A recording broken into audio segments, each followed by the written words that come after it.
نے ارشاد فرمایا کہ انسان کے اعمال کا دار و مدار اس کی نیتوں پر ہوتا ہے۔ ہم بیان شروع کرنے سے قبل اچھی نیتیں فرما لیتے ہیں تاکہ میرا بیان کرنا، آپ کا بیان سننا اور ہم سب کا عمل کرنا ہمارے لیے دنیا اور آخرت میں نجات کا سبب بنے۔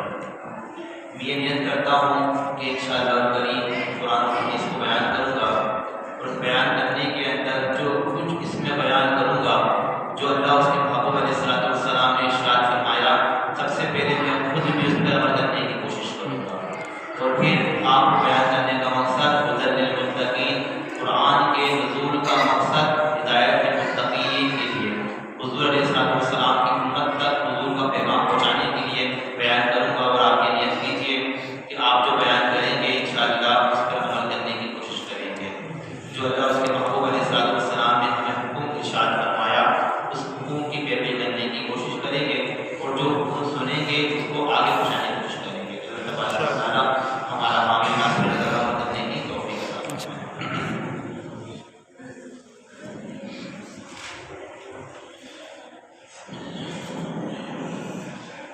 الحمدللہ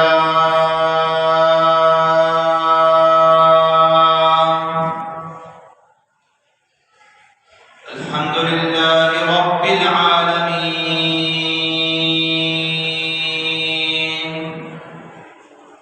والصلاة والسلام على سید الانبیاء والمرسلین، اما بعد فاعوذ باللہ من الشیطان الرجیم، بسم اللہ الرحمن الرحیم، یا ایہا الذین آمنوا توبوا الی اللہ توبۃ نصوحا، عسى ربكم أن يكفر عنكم سيئاتكم ويدخلكم جنات تجري من تحتها الأنهار يوم لا يخزي الله النبي والذين آمنوا معه نورهم يسعى بين أيديهم وبأيمانهم يقولون ربنا أتمم لنا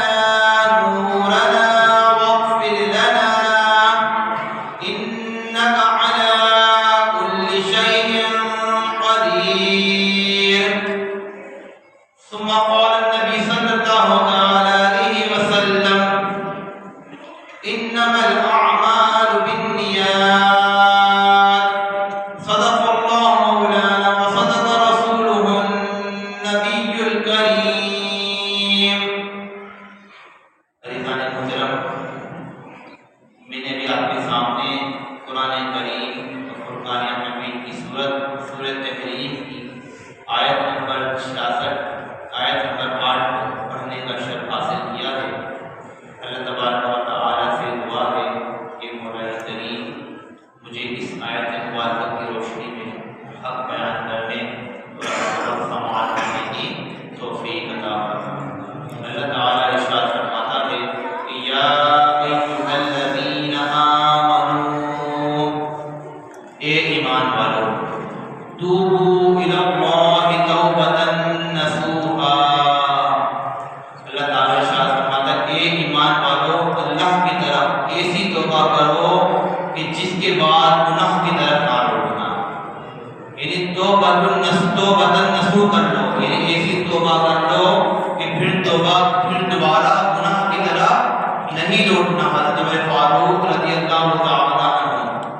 اور دیگر صحابہ کرام رضوان اللہ تعالیٰ اجمعین نے فرمایا کہ توبۃ النصوح کیا ہے؟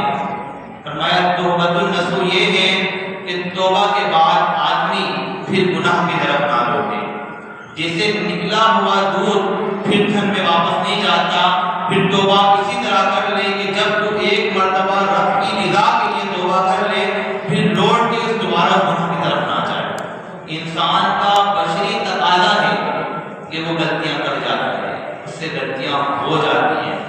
ایک ہوتا ہے غلطیاں ہونا، ایک ہوتا ہے غلطیوں کا ارادہ رکھنا۔ اللہ تعالیٰ ارشاد فرماتا ہے کہ میرے بندے، اے مومنوں، اے ایمان والو، ایسی توبہ کرو کہ اس توبہ کرنے کے بعد پھر دوبارہ گناہ کی طرف نہ مڑو۔ اور جب بندہ ایسی توبہ کرتا ہے تو رب تعالیٰ ان کے لیے کیا خوب ارشاد فرماتا ہے۔ اللہ تعالیٰ ارشاد فرماتا ہے عسیٰ ربکم، قریب ہے تمہارا رب، ارشاد فرمایا قریب ہے تمہارا رب تمہاری توبہ قبول فرمانے کے بعد تمہیں تمہاری تمام برائیاں تم سے مٹا دے اور قیامت کے دن تمہیں ان باغوں پہ لے جائے جن کے نیچے بنیریں رہتی ہوں۔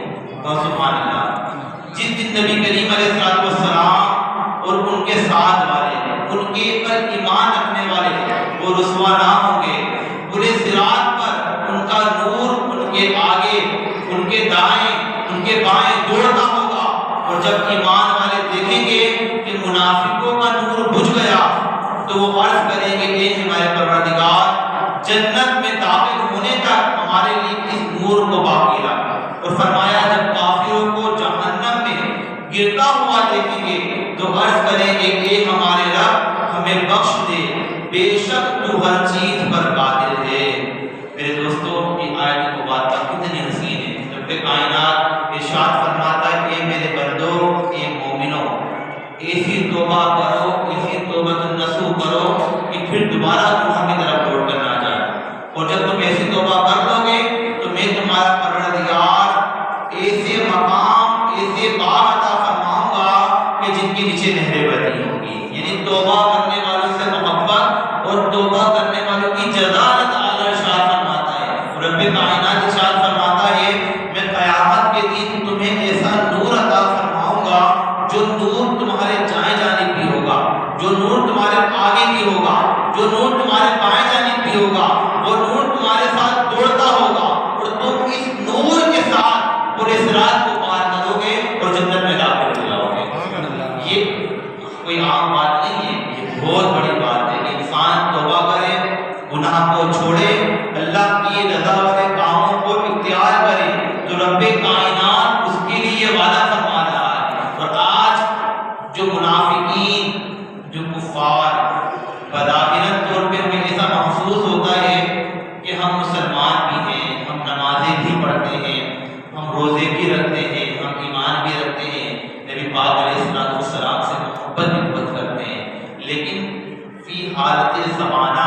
ہم اپنے آپ کو رسوا اور پریشان نظر آ رہے ہوتے ہیں،